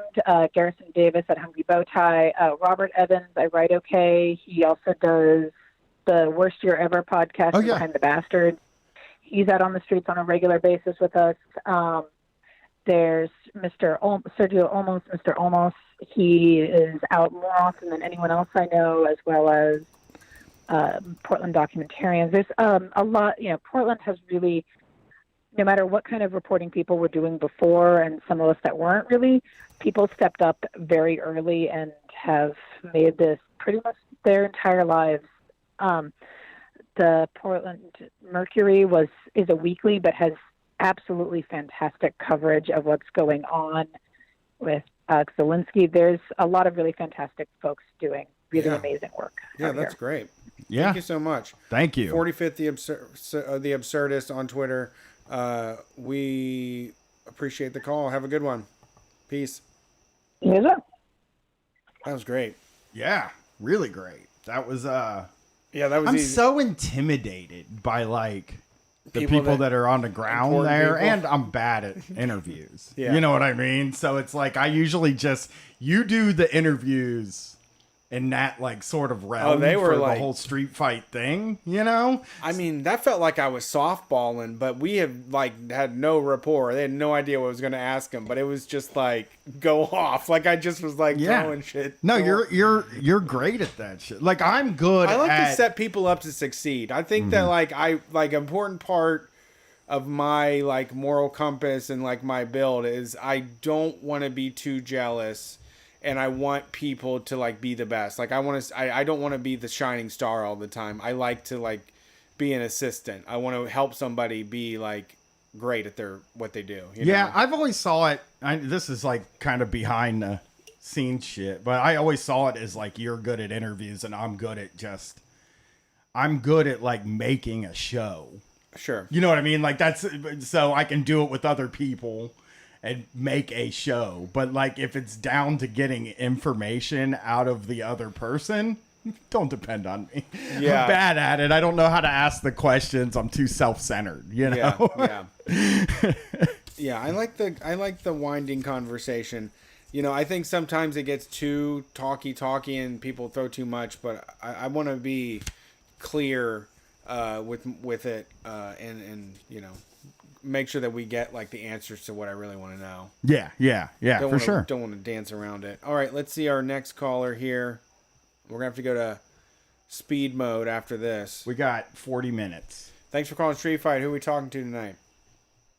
Hey, what's up? This is Juan in San Diego, California. What's up, Juan? How's it going? Beautiful San Diego. Not bad. It's beautiful, but it's fucking hot. Another hot day today. I think my part of town reached 106 degrees. Was just seeing the pictures of the weather apps today from California, and I'm like, fuck. It's beautiful here. I can tell you I that. can mess with that. Sure. I'll fight the sun. Yeah, for sure. We did get a little bit of shade today because there's a big-ass fire in the east part of our county that's burning a bunch of parts of the wildlands, the backcountry. Yeah, well, that's, you don't want evacuations happening and that stuff. Yeah. I think one of my coworkers just got evacuated earlier today, so it's pretty crazy. I don't know if you ever experienced a big wildfire like that. Nope. When the smoke reaches your area, it just feels like really apocalyptic. Yeah, I can I imagine. can't really explain it. No, I mean we've seen. I mean, just the videos, the proliferation of like vertical video, Whenever it's vertical, I know a professional didn't shoot that shit.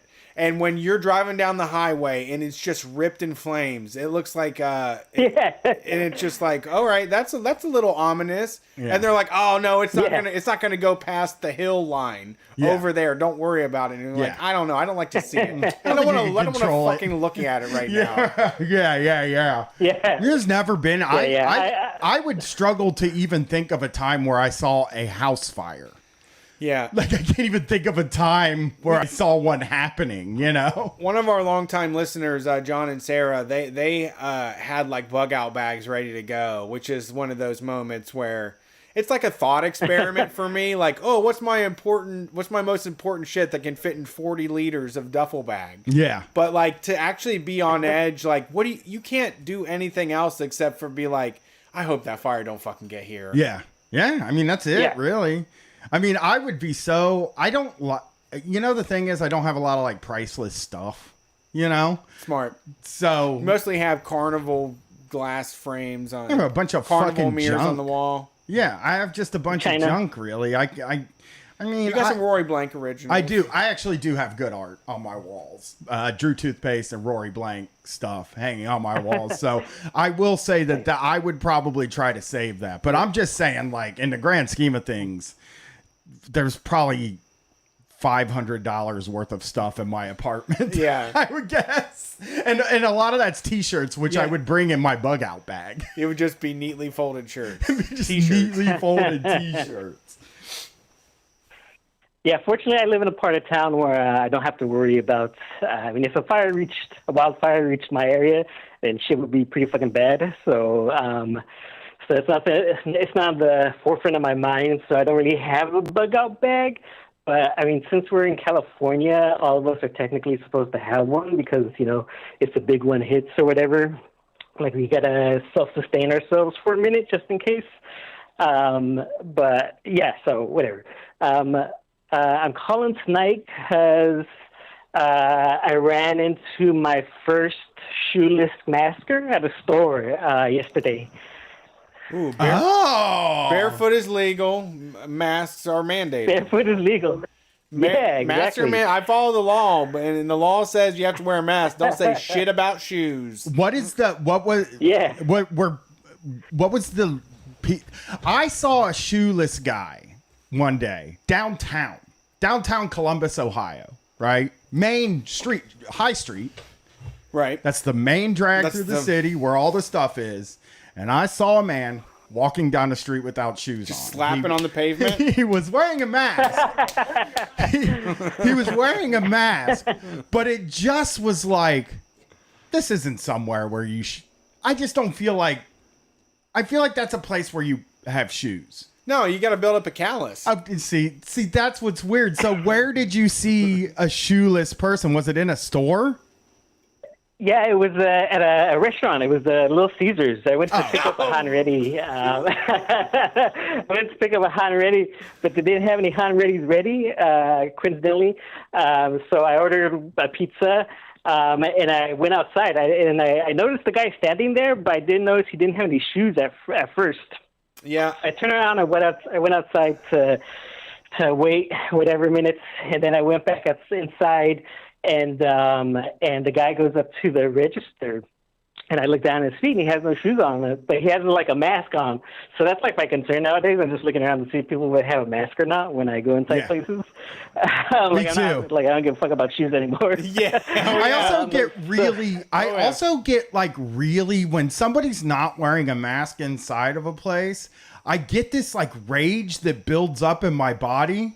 Would never do anything. I would never act on it. I just look at them and like I'm giving them dirty looks behind a mask. Yeah. So it's just like fucking piece of shit, man. Yeah. You know? Like it just makes me so mad. But did they say anything to him at Little Caesars? Which, by the way, Little Caesars is the type of place where they probably get a lot of shoeless customers. Yeah, I would say you shouldn't be required to wear shoes to get hot and ready.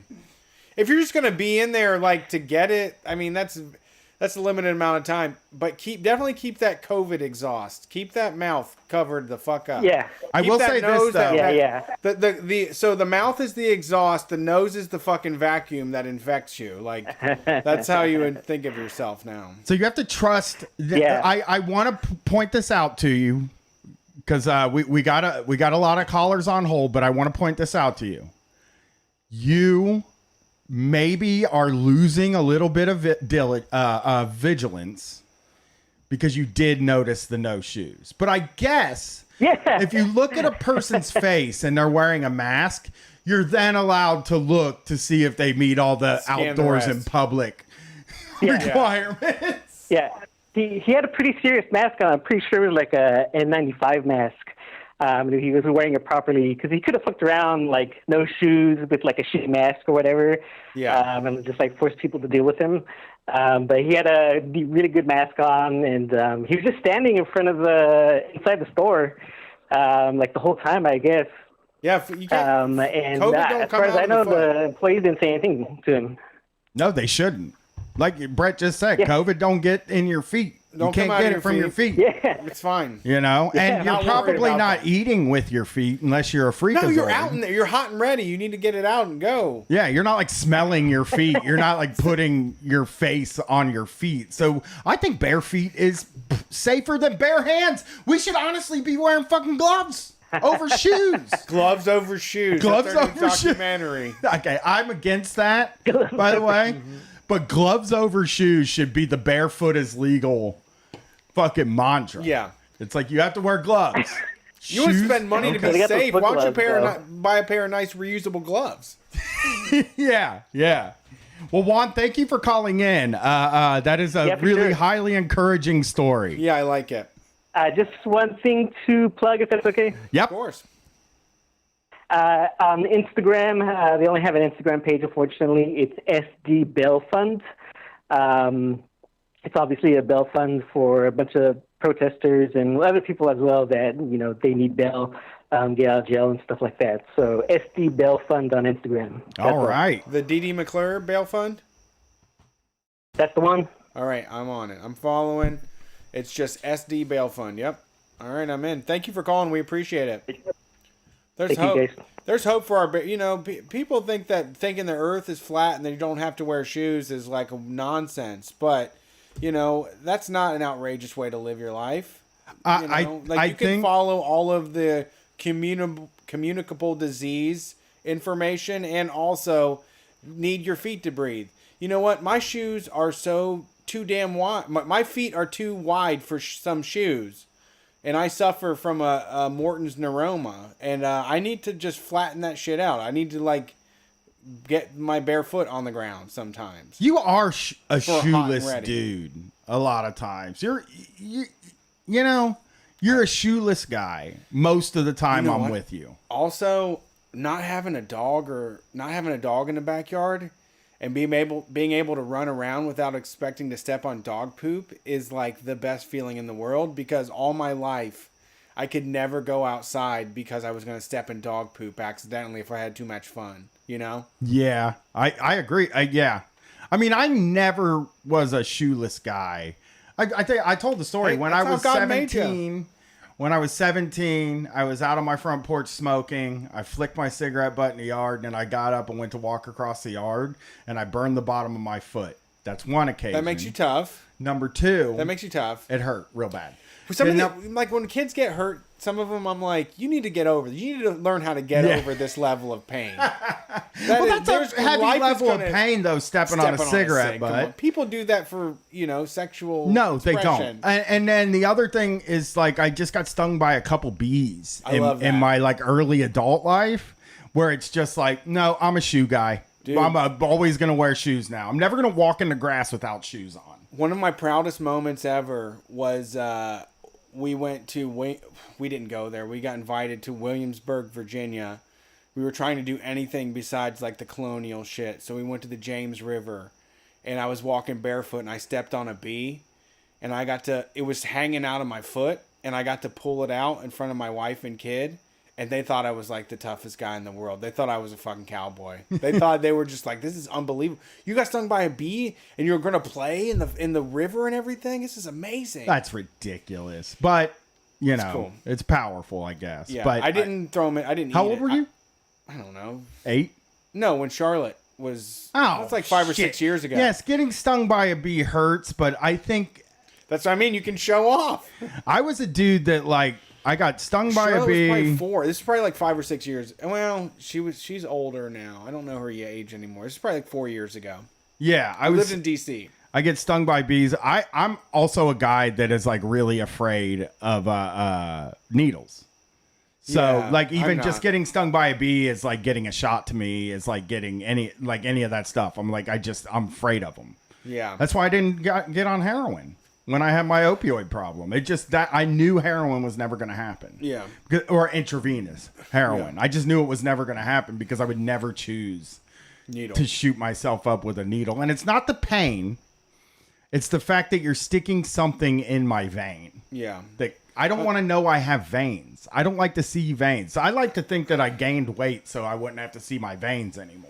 Yeah. I'd probably quit drugs for one night if you could go to a place and just get stung by a bunch of bees and No. just fucking try to survive it. Just That's like, crazy. Live through that shit. Just go to a rave and then they release bees and everybody gets fucking stung like crazy. I mean, I You just also power through and have the best night of your life. I also have to say that, like, my brother got stung by a bee when we were young, when he was very young, and they found out he was allergic. Yeah. And, like, when he couldn't breathe anymore? we didn't know. He really couldn't. Yeah. We had to take him to the hospital. Oh, yeah, I know it. We had no I idea. I remember those circumstances. He was allergic, and then all of a sudden he's allergic at like 9 or 10, and that's always scared me. It's like, what if I become allergic again?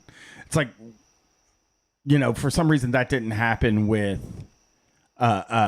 poison ivy, because I just will trounce through it every time because I haven't had it since I was in high school. But then I even think about that, and I'm like, remember that rash I had? Like, Yeah. that could have been poison ivy, I think, possibly. Yeah, maybe it was. I think it was the Dove Beauty Bar. You really think it was that? When did you put poison ivy on your crotch? Were you holding Oh, poison ivy and then you damn. rubbed it all over your I tank? could have been holding. So something I do, and it's very weird, and I guess like you make fun of me or whatever, is like when I'm walking, I rip leaves. I pull leaves off and just rip them. Yeah, And- that was in that. Oh, But I do them in a way where it's like when they have the veins, like a bunch of the veins, I rip every other one on each side, and then I got a cool little art piece, right? I like it. It's weird. I'm very embarrassed by it because I think it's a fucking really weird, twisted thing. There's like parts of my walk where I know there are good trees, and I get really Good excited. ripping It's like trees. I'm coming up to the good, tree where I can rip the leaves. Yeah. And Langoliers, that Stephen King movie, there was a character that would take paper and rip it, and it seemed satisfying. I remember watching it as a kid, and I'm like, I could see why you would do that. so I'd be ripping the leaves. I ripped the leaves, and I thought maybe I grabbed poison ivy, and I ripped the poison ivy, Put it in and your then dick hole. I scratched my nuts or took a piss or something like Yeah. that, and then got it on there. But the rash was, first of all, you're not even supposed to say the rash was on my balls or my dick or my Oh, no, asshole. it I was said your it belly wasn't. button. It was on my belly area. Yeah. That don't fucking take to the internet and say that I had a rash on my balls or my dick. It wasn't on my balls or my dick. It was on my legs. Just a clarification. If you say it was on my balls or my dick, I will sue you for libel. Okay. All right. We got any more calls here? Yeah, we got a whole gang of them. Oh, jeez. Come on. We got like we got 20 a jump minutes. in too. Well, Thanks no for calling jump-ins. Street Fight. Who are we talking to tonight? My wife's here. Hey, fellas. It's Lucas from Connecticut. How are you? What's up, Lucas? How you doing tonight? I'm doing well. Actually, I'm a little shook because I'm an SEIU union member, and I just found out that apparently my union has some Leos in it. I wasn't aware. Yeah, I mean, there's nothing you can do about it. But, if there is a way to get, if they're working on getting rid of it, it might be cops from like Portland. It might just be in Portland sort of thing. Well, it's good to be informed. Yeah, I looked on, but like if there's a thing happening, I'm definitely interested in that. I hadn't heard of the SEIU drop the cops thing until just now. So shout out to that caller. Yeah. Yeah. Well, that's great. So I had a small business tyrant story, but it's long. It's too long. So Okay. I'm not gonna bother with it. But yeah, I pre-order shirts, people. Get some shirts. Thank you. Get the shirt match Hey, combo. Brett is Long gonna sleeves write. are awesome. Brett's gonna write your number down, and we will get you on the air next Sunday. I can't promise that I'll be in, but if I can, I'll call in. Buy shirts. Yeah. My name's Lucas. I'm on Facebook as Lucas B. As of recently, no relation to George B. Although we might get married someday. But, Okay. you guys are awesome. Thanks for having me. Have a good Hey, night. thanks for calling. Yeah. I'd love to officiate That that, was wedding. responsible. Yeah. Because they were like, I'm not gonna make you fucking Take work one for the overtime, team. my dude. Let's get this next one. Come on. We gotta Jump go. in 651. Not tonight. Yep, my wife's here tonight, so I gotta, Skedaddle. Hey, Hey. Street Fight, what's up? What? Not a lot. Who's this? This is Jonathan in L.A., formerly of Dayton, Ohio. You've called before, right? Yeah. I call in and tell, I think, really long stories sometimes. But I do want to reiterate what your guest had said about the Portland Mercury. The Portland Mercury is a great paper, and if you want to know what's going on in Portland, you should follow them. All right, we will do that. Sounds like a good idea. I'm in the same position as your first caller, where I used to live in Portland, but I'm not from there. And I can tell you my theory of why Portland is the way it is. Sure. Okay, sure, go for it. The street news. So I lived there, I guess, for about 5 years, 10 years ago, when Portlandia was a new show. Okay. Do you remember that show? Yeah, I do. Put a bird on it.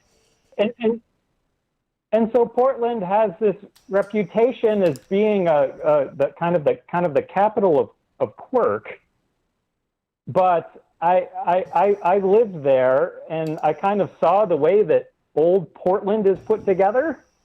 And the thing about old Portland is that it's like all sailors and loggers and barmaids. My kind of guys. And so old and women. yeah, old Portland's a lot of incredibly tough people. Guys, gals, non-binary. And pals. sometimes, yeah. And so some of them, some of them break right, some of them break left. But I feel like a lot of what you're seeing is just that old Portland toughness is kind of coming out. They've been going at it for 100 days. Yep. Yeah. It's amazing. And that's incredible. And kind of the reason why I kind of know a lot about this goes back to what you guys were talking about at the start of the show. Is that I used to spend a lot of time in boxing gyms down in Southeast Portland when I lived there, and so I fought with all these folks. Yeah.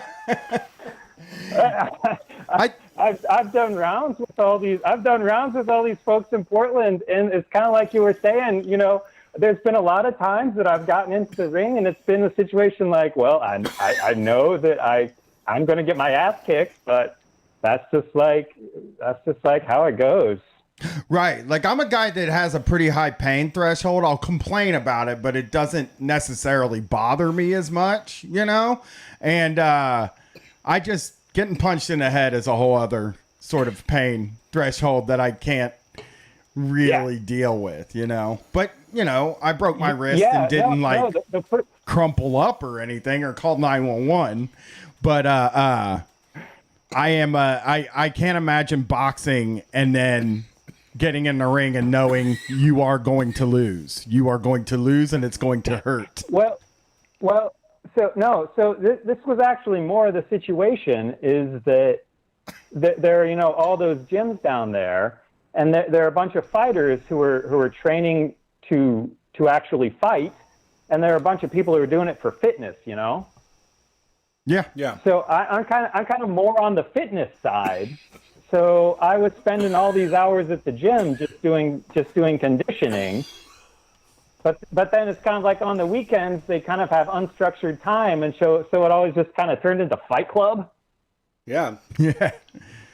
And so there are all these good fighters out there, and if you're somebody who's in good enough condition to do like 3 good rounds or 5 kind of good rounds, then you're actually pretty valuable at a gym, because you know when you get into the ring and go to fight with one of these people that they're not gonna knock your block off. They're just looking for a workout, and it's just your job just to chase them around, throwing punches at them, and making sure they get their workout. You know what I mean? Yeah. Sure.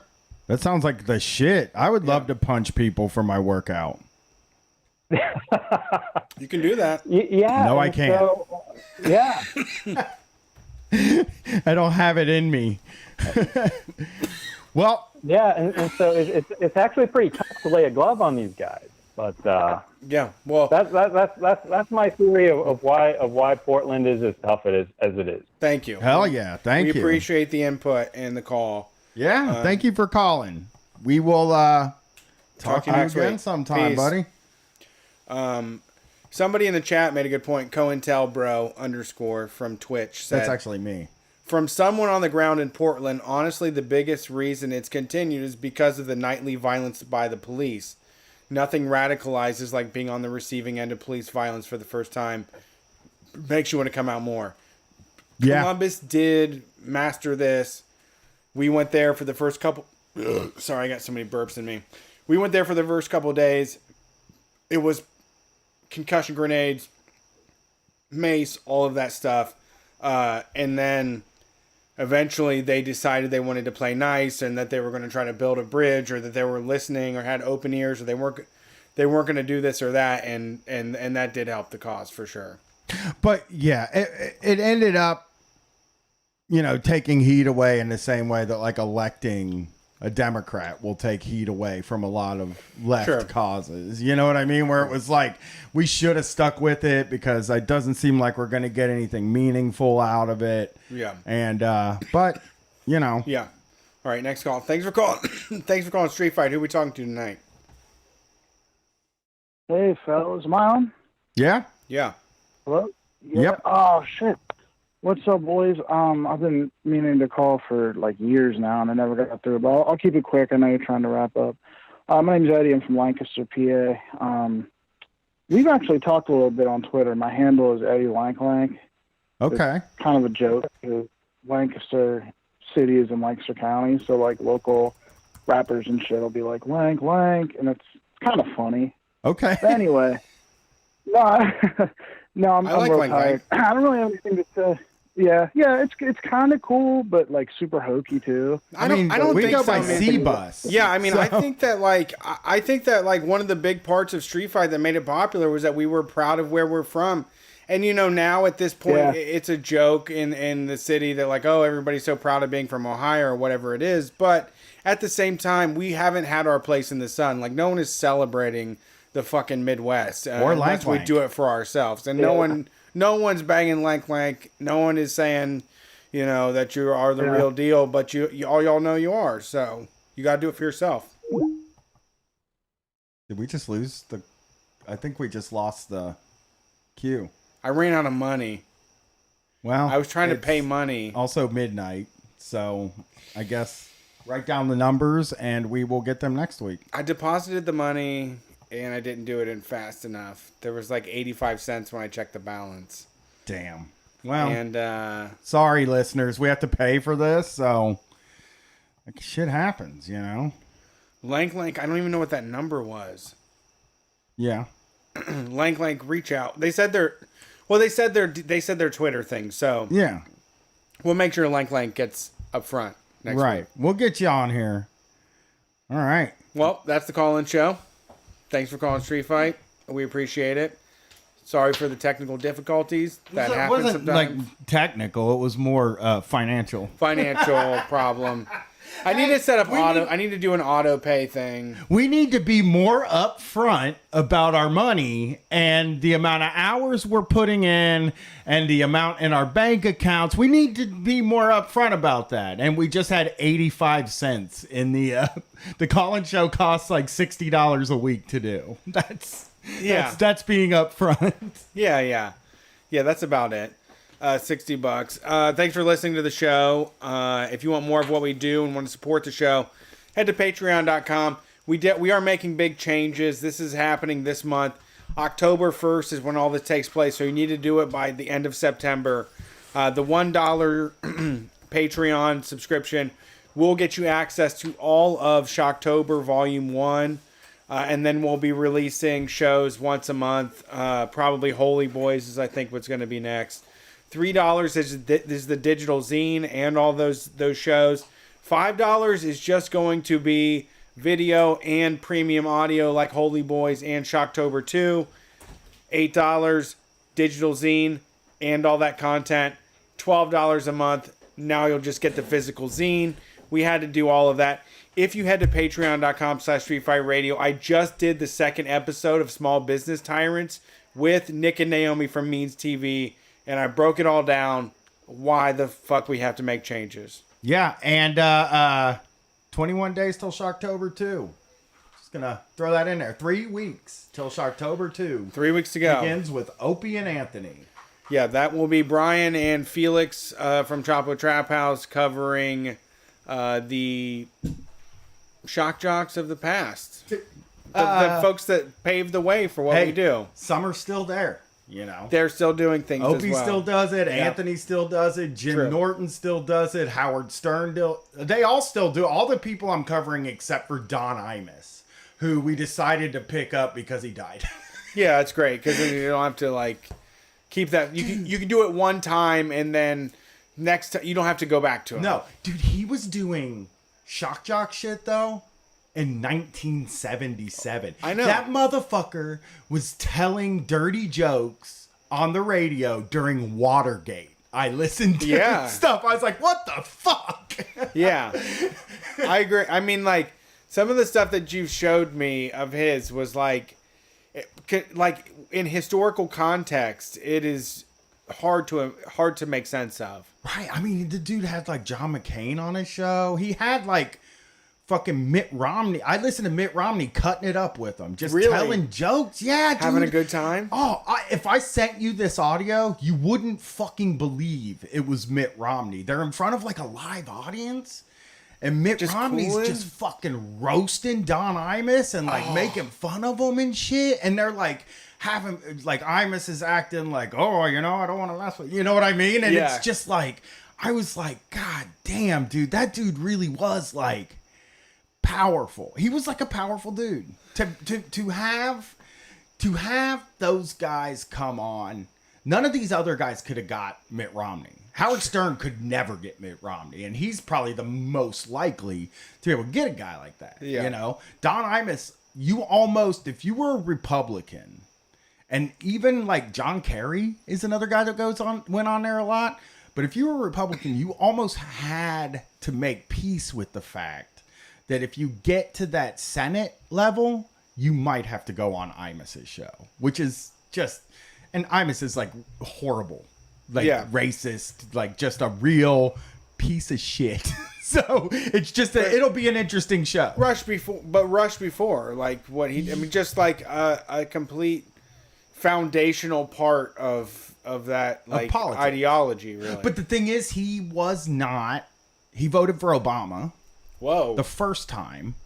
He's like a centrist, but there's this type of liberal, right? And I think me and you, maybe not, I don't want to speak for you, but for me, like when we first started this show, one of the cornerstone things for me was like Republicans can be nasty and mean, and they can cross lines, and they can be fucking edgy, and, you know, liberals, Democrats, leftists, they can't do that, and I'm going to change that.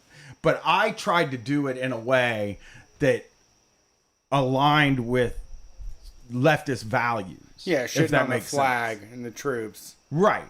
But like, there are a lot of liberals and centrists that are like, we need to like fight fire with fire, but theirs is like by like calling Trump gay or calling women cunts and stuff like Be that. more racist. Yeah, and that to me is like the wrong way. We can get honest about people of color a little bit, you know, if it's gonna win his votes, like what we really think. Yeah, and so the jokes always end up being, because they're trying to do jokes, they're trying to do insults, but they just do, and I think that's what I miss is. Classic race, just like the classics. Like, you know, I'm saying something inappropriate right now. I'm saying some racist thing you're not supposed to say, but you know, I'm good. I'm a good guy. I'm one of the likable ones. I'm likable, but like, I'll nice. fucking dabble in racism if it's funny. I mean, I'm totally against racism. I find racism to be sickening, but then tells the same jokes that a conservative like Nick DiPaolo or Anthony Cumia would tell. You know what I mean?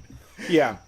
Well, there's a little I think Brett's gonna make it on the on the Loveline episode, and I think there might be some other interesting guests that it's gonna be fun.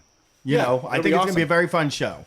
Shocktober 2, debuting at the end of September. So if you sign up now, you don't have to pay until October. Brian and I's pay also is like locked in where it's at. So since we're talking about things, if you sign up and support us on Patreon, that goes to building the organization. You know, we're trying to create bigger and better things, and we're going to have a TV show here on Means TV soon, and we'll give you some codes for a free month and all that. But, you know, it's been incredible where this journey has led for both of us, and we both appreciate every single person that puts up and agrees with and supports what we do. So we'll be back on Wednesday night. I want to dig deep on some shit, and that's Street Fight. Peace.